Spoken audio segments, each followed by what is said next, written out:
I want sort of talked about Whaleshark. You sort of touched on it before. Obviously, the IOCG is the thing where I think WA is not known for chasing IOCGs and things like that. No, I don't think we've actually got one, have we? Well, I don't think they thought it was originally, but it's not. Yeah. It's not an IOCG. Because I think that's one of the things, like when we go talk about IOCG, we talk about Olympic Dam. And Mount Isa, like Mount Isa, Ernest Henry, Ernest Henry, Stara, Eloise up there, and then Carapatina, Prominent Hill, Olympic Dam down here. Yeah. Because if you did drill a hole and you did get those numbers, you open up floodgates. Oh, in that area. Yeah. So again, going back a bit, so the history behind that Onslow project was that, I started working for Western Mining in 1994, and it was not long after, they'd made the Ernest Henry discovery in Queensland and then lost it through the court case. Okay, so Western Mining were really keen to go, okay, where can we find another one of these? And we had some really smart guys at Western Mining, really smart. One of the guys I worked with is a guy called James Johnson, who's now head of Geoscience Australia. Very, very smart guy. And so him and another guy, Tim Krask, and they said, oh, well, this Capricorn origin is about the right age. It looks like there's these granites here that are about the right age. It goes undercover here, so that's an opportunity that's potentially missed. So we pegged all this ground sort of in the basin, just near Onslow, and there were a whole variety of targets, granites and other things. And the one, from a magnetic point of view, there was one that stood out as being a bit weird, and that was Whaleshark, because it wasn't so much a granite, it was this big, folded banded iron formation. And so back then, I think we had some detailed mags and ground mags and stuff, and we just popped a couple of scout diamond holes into it because we weren't sure of the depth of cover, and we got some gold in the biff. So, that's pretty interesting. So it's Proterozoic banded iron formation rather than Archean. It's interpreted to be part of the Ashburton basin, where the Ashburton comes up, and in the Ashburton you've got Paulsons and Mount Olympus and all that. But the big Proterozoic banded iron formation hosted gold deposit is Homestake in South Dakota in the Black Hills. That's what the Homestake company was named after. Big folded banded iron formation, Proterozoic age. So I was like, okay, could be potential there for Homestake style deposit undercover. The cover's not deep; it's only 100 metres, rather than 500 or 600 in a Olympic copper gold province, or 500 or 600 up in the Patterson. So it's all explorable. So pretty much nothing happened after Western Mining. From about sort of mid-90s, nothing happened. Fortescue had a bit of a look for channel iron deposits and stuff, and Spectrum had it for a little bit, but then they made that Penny West discovery. So again, this is a timing thing.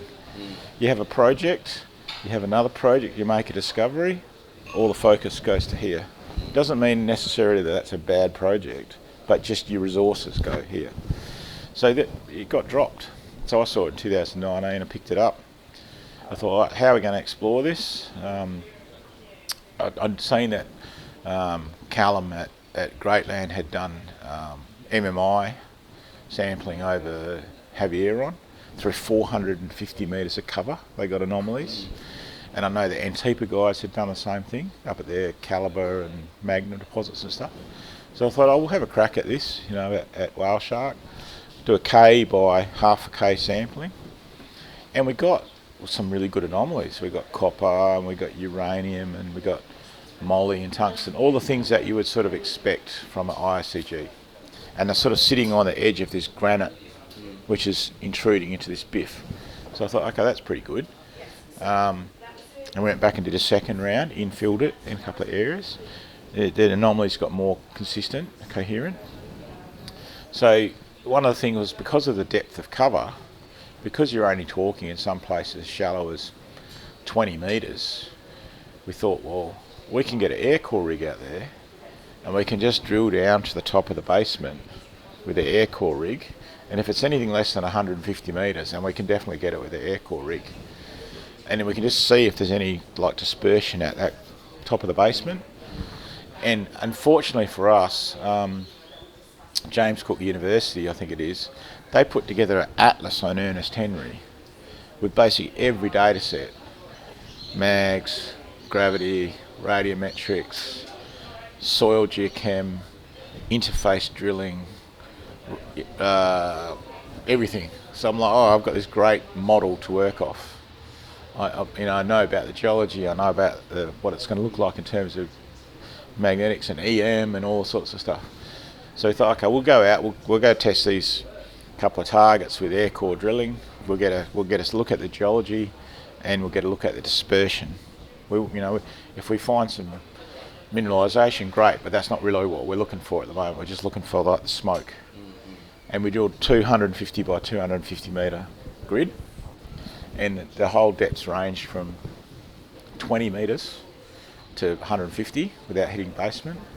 But we hit some granite, we hit sulphides.